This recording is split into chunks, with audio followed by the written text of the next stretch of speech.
দেখো, বিয়ে, অ্যানিভার্সারি এই দিনগুলো সবার কাছেই খুব স্পেশাল হয়, তেমনই আমার কাছেও খুব স্পেশাল। তো সেদিন ছিল আমার অ্যানিভার্সারি। তো ব্লগটা এডিট করতে একটু দেরি হলো, মন তো টানছিল যে কবে এডিট করব। আমিতে বাসিনি কোনো দিনও নিলে,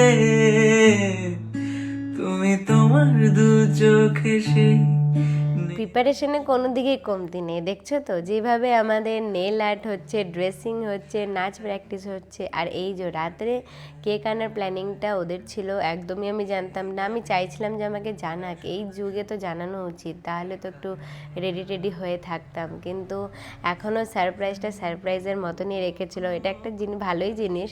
তো যাই হোক, এইভাবেই রাত্রেই আমাদের কেক কাটিং হয়, খুব কাছের মানুষগুলোকে নিয়েই। আর আমি ছিলাম শ্বশুর বাড়িতেই সেদিন। আর এই তো তারপরেই সকাল হয়ে যায়, আর সকাল থেকে বুঝতেই পারছো সবারই একটা তোড়ঝোড়, কিন্তু ঘুম থেকে উঠতে সবারই লেট হয়েছিল। আর আমি তো আমার হাতটাকে বারবার দেখছিলাম, বুঝতেই পারছো মেহেন্দি নেল এসব করলে হাতের দিকেই বারবার চোখ যায়। আর এই তো একবারে স্নান টান করে এখন বেরিয়ে পড়ছি বাবার বাড়ির উদ্দেশ্যে, কারণ সেখানেই আজকে সব কাজ করে আমরা ডাইরেক্ট লজে যাব। তো দেখতে থাকো পুরোটা। সैया सैया सैया सैया। ওর জন্য ভালোবেসে একটা গিফট নিয়েছিলাম, যেটা দোকান থেকে নেওয়ার সাথে সাথেই ওকে পরিয়ে দিয়েছিলাম। আর এই তো বাড়ি চলে এসেছি, আর দেখলে বাবাই আমাদেরকে প্রণাম করতে দিচ্ছিল না, সেটাই করছিলাম আমরা গেটে বসে।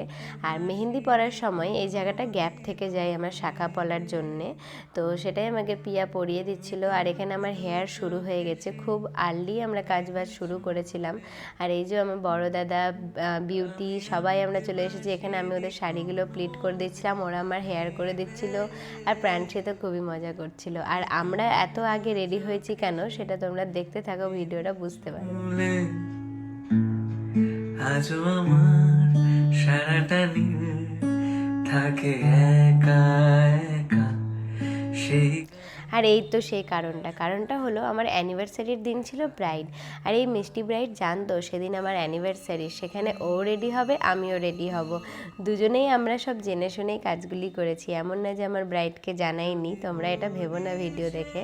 তো সেই জন্য আমি কোনো বুকিং নিইনি, একটাই ব্রাইড নিয়েছিলাম, তাও ফারাক্কা স্টুডিওতে আমি রেডি হব বলেই আমি নিয়েছিলাম, তাও তাকে সব জানিয়ে নিয়েছিলাম। আর এই যে আমার ব্রাইডের মেকআপ হয়ে গেছে, এবার আমি নিজের মেকআপ করছি।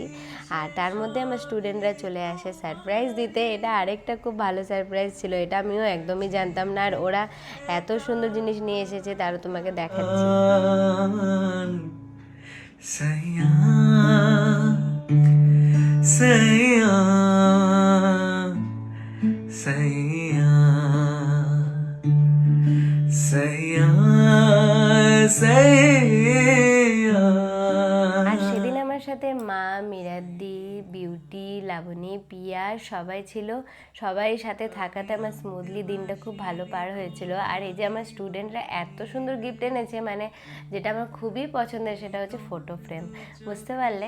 আর এটা দেখে আমি খুব খুশি হয়ে গেছিলাম। আর সেটাও শেষ নেই, তারপর আবার কেক, তাহলে তোর ওগুলো বার কর, আমি আই মেকআপটা করি। মানে আমি তো নিজের টেনশনে পাগল হয়ে যাচ্ছিলাম, বুঝতেই পারছো, মানে নিজের প্রোগ্রাম থাকলে একটা কেমন মানে হয় সেটাই। আর এই যে তারপর কেক কাটিংও হয়ে গেল, কেক খাওয়া খাই, তখন আমার মেকআপের বেস কমপ্লিট হয়ে গেছিলো। আর আমার ব্রাইডের তখন শাড়ি পরানো চলছিল, দেখতেই পাচ্ছ পেছনে আমার মা ওকে শাড়ি পরিয়ে দিচ্ছে। আমি চাইছিলাম না যে ওরও কোনোভাবে কোনো ক্ষতি হোক বা দেরি হোক, বা আমারও দেরি হোক, দুজনেই আমরা খুব আন্ডারস্ট্যান্ডিং করে সেই দিনটা পার করেছি। ছুঁয়ে যায় তবু কখন এসে যদি বলি সে সবই তোমারই। দেখলে আমার ব্রাইডটাকে কত মিষ্টি না, আর খুব ভালো মনের মেয়ে। কারণ আমি এই জন্যই বলছি, কারণ এরকম দিনে না অনেকে প্যানিক হয়ে যায় যে আমার বিয়ের দিন মেকআপ আর্টিস্টেরও কোনো ফাংশন রয়েছে। তো যাই হোক, ওর কোনো যেহেতু ডিস্টার্ব হয়নি, ও খুব ভালোভাবে ম্যানেজ করেছে। আর আমারও খুব ভালো লেগেছে যে খুব সুন্দরভাবে সব হয়ে গেছে। আর এই তো আমি মার কাছে শাড়ি পরলাম, যেটা আমার বেস্ট মনে হয়। আর তারপরে মাকে বললাম তুমি রেডি হয়ে নাও, আর এদিকে আমিও আমার বাকি কাজগুলো করে নিচ্ছি। তো যেমন বিয়েতেও আমাকে লাবণী সব কিছু সেট করে দিয়েছিল, তো অ্যানিভার্সারিতেও করে দিচ্ছে। আর পিয়াকে দেখছো ব্যস্ত হয়ে পড়েছে পিছনে, ও আমার মার মেকআপ করে দিচ্ছিল। তো যাই হোক, ও ভালোই করেছিল, সবাই নিজের বেস্ট দিয়েছে। আর আমার এই শাড়িটা তোমাদের কেমন লাগছে সেটা কিন্তু অবশ্যই জানিও। আমি এই কালারটা প্রথমবার ট্রাই করেছি, কারণ লাল তো বিয়েতে পরেইছিলাম, আর ব্লু বা পার্পেল আমার পরার ইচ্ছে ছিল না, তাই আমি ভাবছিলাম লালের ছোঁয়ার জন্য একটু থাকে, তাই একটু ওয়াইন টাইপের চুজ করেছিলাম। তো কেমন লাগছে সেটা অবশ্যই জানিও। আর এই যে আমার মা কাজল পরবে না, মাস্কারা পরবে না, লিপস্টিক কিছুই পরবে না, কিন্তু বলবে একটু সাজিয়ে দে, দেখো খুব মানে কি বলবো আর। তো যাই হোক ওইভাবেই হয়েছে। আর এই তো আমি ফুল রেডি। তো আমিও হেয়ারে জাস্ট চেপে দিয়েছিলাম, কারণ আমার সবাকে সম্ভব না লাইন টাইন করে কিছু করার। তো যাই হোক এর তো এবার বেরিয়ে পড়বো। তো আমার সেই রিসেপশনের জুতোটা আমি পরেছি, কারণ ওই একদিনই পরেছিলাম, রাখাই ছিল, তো ভাবলাম আজকেও সেটা পরে নিই। আর এই দেখো আমরা 3 পরি রেডি। তো এখন বেরিয়ে পড়ছি মালদায়। তো এই গাড়িতে আমরা চলে যাচ্ছি, মারা নেক্সট গাড়িতে আসছে, আরও সব আমাদের রিলেটিভসরা ওখানে গিয়ে মিট সে সবই তোমারই,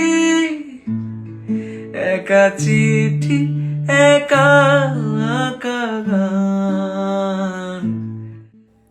আর আমরা বেরিয়ে পড়লাম, মালদা পৌঁছেও গেছি। ইন্দ্রপ্রস্থতে আমাদের প্রোগ্রাম ছিল, আর ভিডিওটা যেহেতু অনেকটাই বড় তাই আমি এটার সেকেন্ড পার্ট রেখেছি। তো দেখা হচ্ছে তোমাদের সাথে পরের পার্টে। सैया सैया